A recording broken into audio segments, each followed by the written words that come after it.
Në studentëve shqiptar për të dhënë provimet në gjuhën shqipe. Protesta studentore në Maqedoninë e Veriut duket se ka kaluar kufit lokal duke u ndërkombëtarizuar.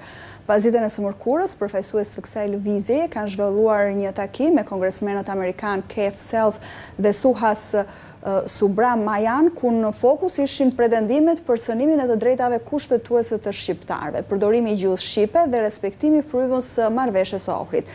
Në lidhje të drejtë për drejtë kam Mevlan Ademi, një nga organizatorët e lëvizjes studentore shqiptare në Maqedoninë e Veriut. Mevlan, përshëndetje. Përshëndetje dhe ju faleminderit për ftesën. Mevlan, fillimisht si u arrit ky takim me dy kongresmenët amerikanë? Realisht këtu du të ju falenderona diasporës tonë, mërgatës tonë të fuqishme, cila na mundsoi një takim të tillë. Ata ishin ajo shtylla lidhëse, po besoj që edhe rrethanat të tjera kanë ndihmuar. Po një falenderoj atyre të gjithë organizatave që kanë ndërtuar, të shqiptarëve në Amerikë dhe që na sollën kongresmenët këtu për të ndërgjuar hallet dhe problemet tona. Çfarë shqetësimesh i keni paraqitur dy kongresmenëve? Realisht, shqetësimet që i paraqitëm ishin shqetësimet apo të drejta që i kemi fituar këtu me gjak këtu në Maqedoninë e Veriut, kryesisht marrëveshjen e Ohrit.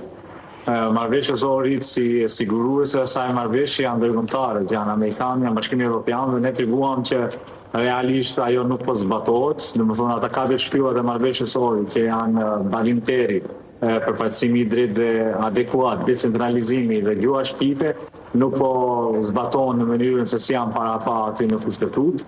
Së fundmi kemi këtë lizim për përfaqësimin e drejtit që u shfrytëzua, domethënë balancuesi që u shfrytëzua nga kushtetuta dhe problemin ton kryesor, zbatimin e gjuhës shqipe në institucionet e Maqedonisë së Veriut, e cila nuk është duke ndodhur në asnjë lloj mënyre, siç kemi ndjekur dhe kemi biseduar në një detale.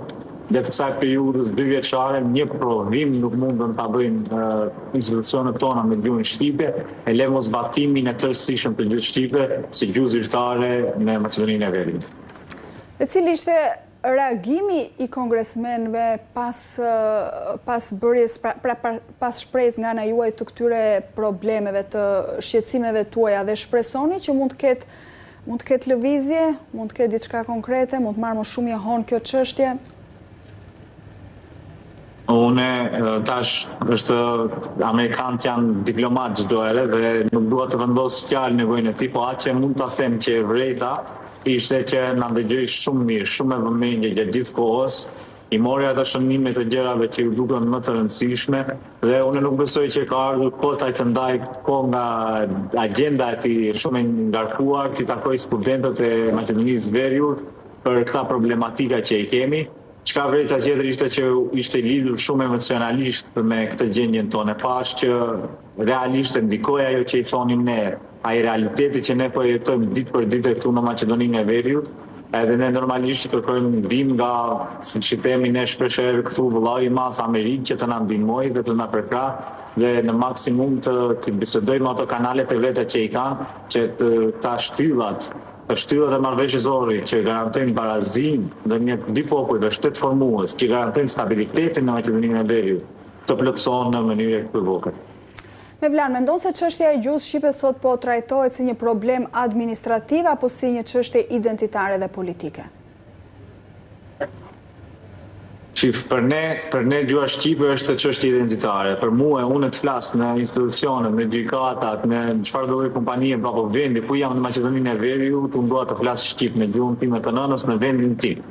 E sa i përket nga ana tjetër, çdo herë kur ne i parashtrojmë të kërkesa që i pam edhe tek kërkesa për provimin e studentëve, ajo po trajtohet si një problem, domethënë tentohet të minimizohet si një problem administrativ.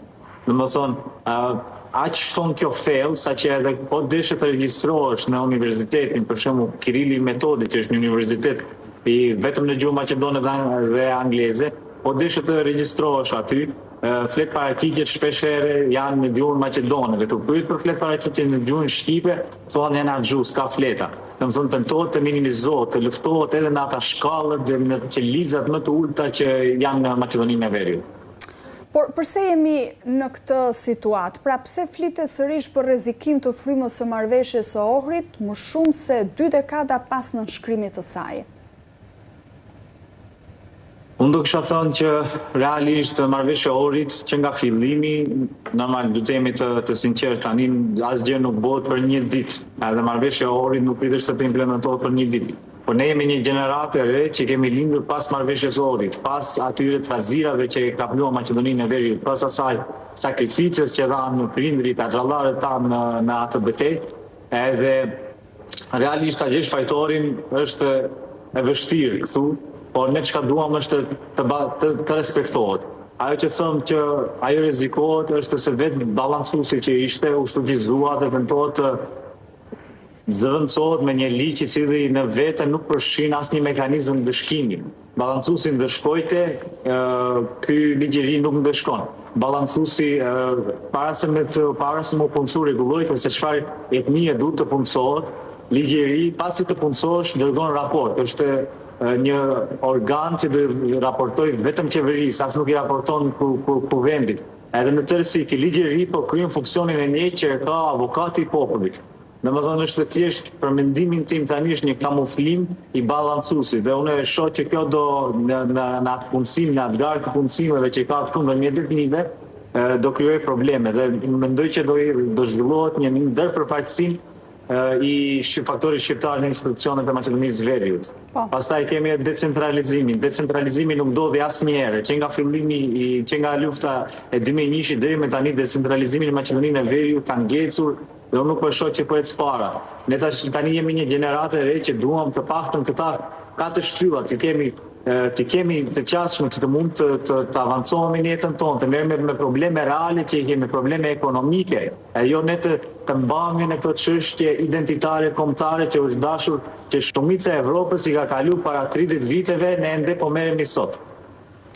Ju keni thënë që kauzën do të avioni dhe nuk do të ketë kthim pas. Deri tani keni zhvilluar 2 protesta të mëdha në Shkup, një tjetër është zhvilluar gjatë kësaj jave në Tiranë, gjithashtu parashikohet dhe një tjetër protestë në Prishtinë. Çfarë shpresoni të ndodh? A ju është premtuar një zgjidhje, por një zgjidhje konkrete që të mund të realizohet kërkesa juaj? Realisht është të premtuar një zgjidhje për çështjen e provimit të jurisprudencës, por ne shpesh kemi cekur që të paktën duam që të gjitha provimet të jenë në gjuhën shqipe, për të gjitha drejtimet, të gjitha provimet shtetërore që organizohen të mbahen në gjuhën shqipe. Pastaj nuk besoj dhe nuk mendoj që është e drejtë që të lëmë të pajtohemi vetëm me një provim jurisprudence që e kemi pritur 2 vite të bëhet e nuk u bë. Tani çka të bëjnë kolekta nga drejtimet tjera, të presin edhe ata 2 vite derisa të realizohen provimet në gjuhën e tyre anëtare, edhe pse e kanë ligjin, e kanë kushtetutën dhe e kanë të drejtën në vete. Tani ne do presim vullnetit e secilës qeveri, apo secillit përfaqësues, apo secillit ministër, derisa atyre të kujtohet e ka ta prit ne do zbatojmë ligjin në këtë rast. Ligji është i qartë, ligji duhet të zbatohet. Kaq kërkojmë ne, nuk kërkojmë ndonjë privilegj apo diçka që nuk është e shkruar në kushtetutë. Ne kërkojmë të respektohet e drejta në vendin tonë. Nga ana tjetër ajo na mohohet. Ndërkaq që në të gjitha protestat tuaja, por edhe në komunikimet që ju keni zhvilluar me mediat, gjithmonë jeni përpjekur që politikën dhe kryesisht partitë shqiptare të qëndrojnë jashtë kësaj çështjeje. Por a ka rrezik që kjo lëvizje të politizohet? Po derisa janë studentët aty dhe të paktën derisa jam unë aty, nuk mendoj që do ketë ndonjë hapësirë politizimi. Kauza është më e madhe, gjuha shqipe është më e madhe dhe unë edhe se student, edhe se secila parti shqiptare apo kudo qoftë në botë. Është gjuhë e shenjtë, është gjuha që na kanë folur brez pas brezi. Dhe unë mendoj që mbështetje duhet të ketë jo vetëm të partive, po edhe të gjithë organizatave jo qeveritare, të gjithë ata që ndjejnë dhe që e flasin këtë gjuhë. Në fund e kemi këtë një problem të përbashkët dhe kjo do të arrihet, kjo do na sill përpara të gjithë popullin shqiptar në Maqedoninë e Veriut. E sa i përket politizimit, unë mendoj që partitë duhet të jenë të kujdesshme në mënyrën se si qasen. Ata duhet të na mbështesin dhe të mos ne të merren ndërmjet vetë, unë nuk isha thënë, të mos merren me ne, po thjesht le të na mbështesin. Çfarë ka ndodhur me Vlan deri tani? Pra ju kërkoni mbështetje dhe jo të shfrytëzohet politikisht. Ju tha dhe realisht kështu është, kjo nuk është një kauzë vetëm e studentëve, kjo është një kauzë e shqiptarëve. Kështu që si e kanë parë partitë shqiptare lëvizjen tuaj?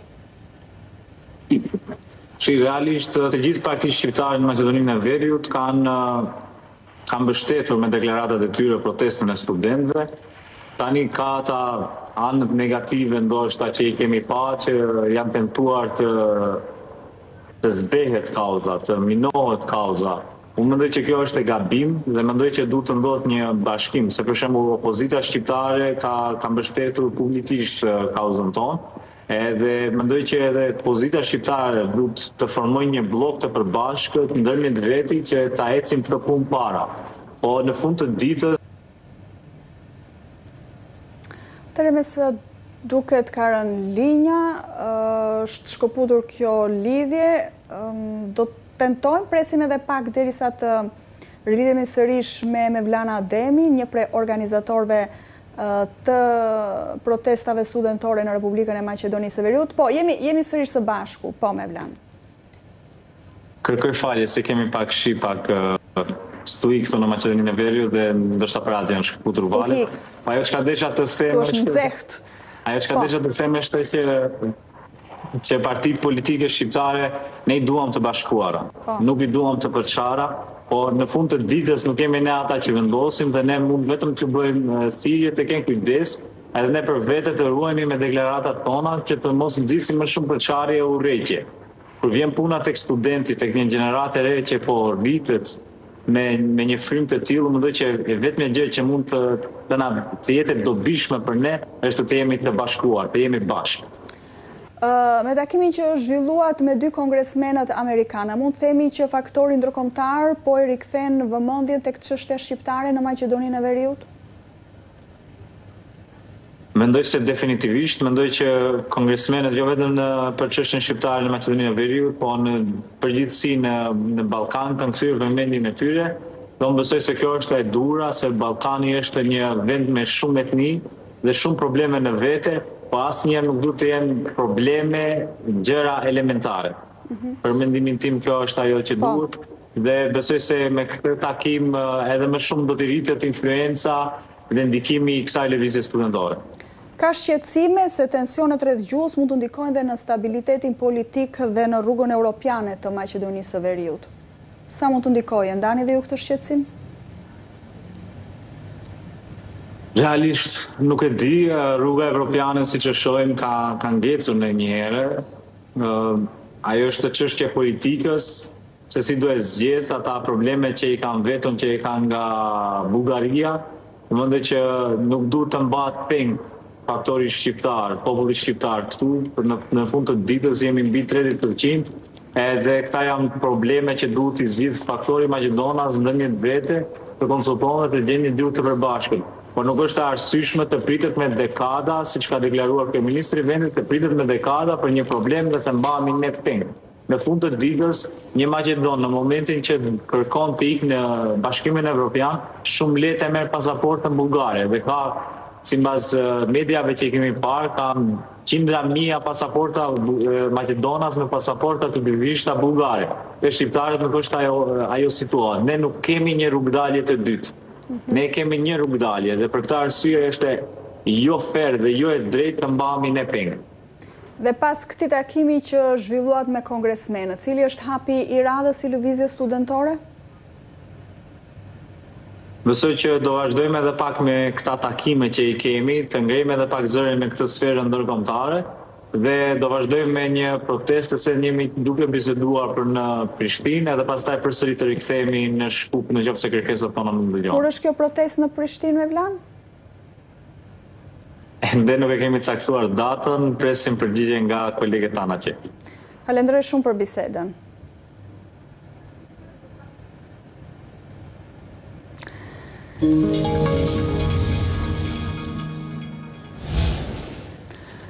Irani dhe Shtetet e Bashkuara të Amerikës kanë shkëmbyer